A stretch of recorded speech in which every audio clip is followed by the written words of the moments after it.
আজ তোর জন্য মা দুর্গা এই মন্দিরে ঠাঁই পেলেন।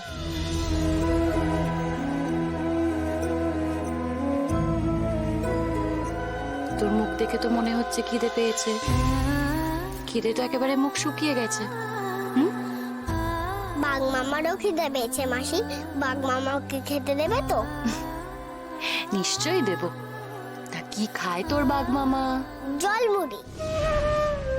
আমিও জলমুড়ি খাই, আশ্রমে দিত তো।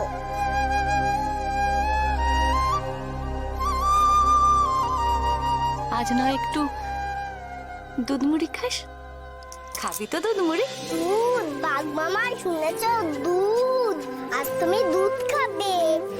কি মজা! আজ তুমি দুধ খাবে, আমিও দুধ খাবো।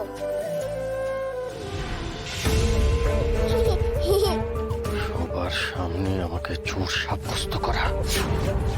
চোর জেঠু, এবার তুই দেখ তোর আমি কি অবস্থা করি।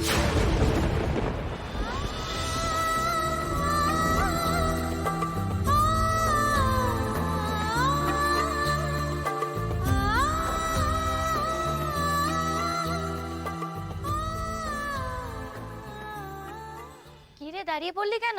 আয়, তুই এখানে দাঁড়া, আমি তোকে খেতে দিচ্ছি। দাঁড়া এখানে।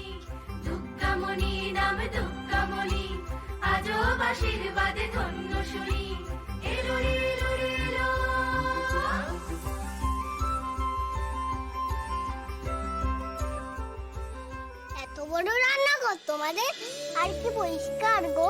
তোকেও কিন্তু এখন পরিষ্কার করে খেতে হবে।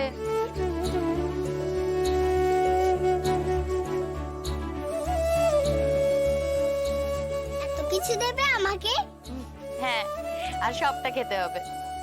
ইস, কুট্টি দিদি, রূপে দিদি, টিঙ্কু দিদি, রিঙ্কিরা এর থেকে কম পেলেও খুশি হয়ে যেত। এটা কারা রে? এরা এরা আমাদের অনাথ আশ্রমে থাকে, আরো অনেক আছে যাদের কেউ নেই। ইস, ওরা যদি খেতে পেত।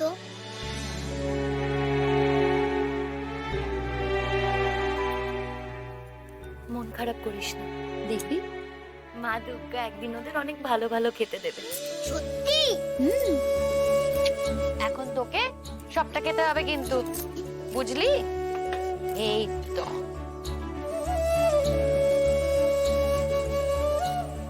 সত্যিকারের দুধ দিচ্ছ? জল মেশানো না তো? ওমা, জল মেশাবো কেন? জল মেশাই তো। যখন কোনো বড় বাড়ির ছেলে মেয়েদের জন্মদিন হয়, তখন আমাদের অনাথ আশ্রমে এসে এসে খাবার দিয়ে যায় আর জামা কাপড়ও দিয়ে যায়। তখন আমরা দুধ খেতে পাই। কিন্তু বড় মাসি ওদের দেওয়া দুধে জল মিশিয়ে অনেকটা করে ফেলে।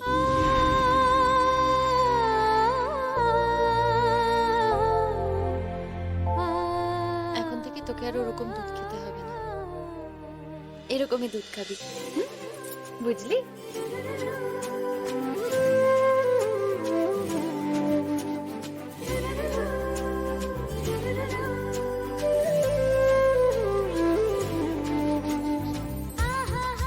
আচ্ছা, তুই কার সাথে বেরিয়েছিলি রে অনাথ আশ্রম থেকে? আমি আমি বড় মাসির সঙ্গে বেরিয়েছিলাম অনাথ আশ্রম থেকে। আমাকে তো মায়ের কাছে নিয়ে যাচ্ছিল। তা তোর বড় মাসির নাম নেই বুঝি? বড় মাসির নাম বড় মাসি। আচ্ছা, তাহলে তুই যেই অনাথ আশ্রমে থাকতিস তার নাম কি বল? আশ্রমের নাম অনাথ আশ্রম। তা আবার হয় নাকি? কোনো তো নাম আছে। আমাদের অনাথ আশ্রমের বাইরে একটা বড় নাম লেখা আছে, কিন্তু অত কিছু তো আমি পড়তে পারি না, জানো? বল, কি বলবি? আমি তোমায় আগে বলো, কি বলে ডাক? তুই তো একটু আগে আমাকে মাসি বলে ডাকলি, তাই না? তাহলে মাসি বলেই ডাকবো? না, নামটা ভাল লাগছে না। সবাইকেই তো মাসি বলে ডাকে, তোমায় অন্য কিছু বলে ডাক। কেন? অন্য কিছু বলে কেন ডাকবি? ডাকতে ইচ্ছা হচ্ছে তাই। আচ্ছা বেশ, তুই তাহলে ঠিক কর তুই কি বলে ডাকবি। এদিকে পুলিশ, এদিকে তার কাটা তার।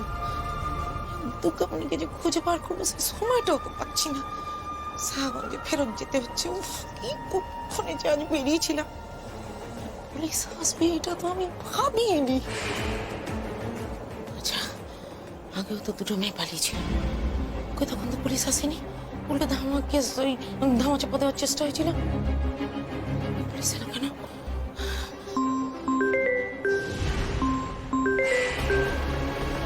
ওই দেখো, বলতে না বলতে তার কাটা তারকের ফোন। কিচ্ছু বলতে হবে না, শুধু শুনে যাও। এখনো যখন পৌঁছাওনি বাচ্চাটাকে নিয়ে, তখন নিশ্চয়ই ডাল মে কুচ খানা হ্যায়, এটা আমি বুঝে গেছি।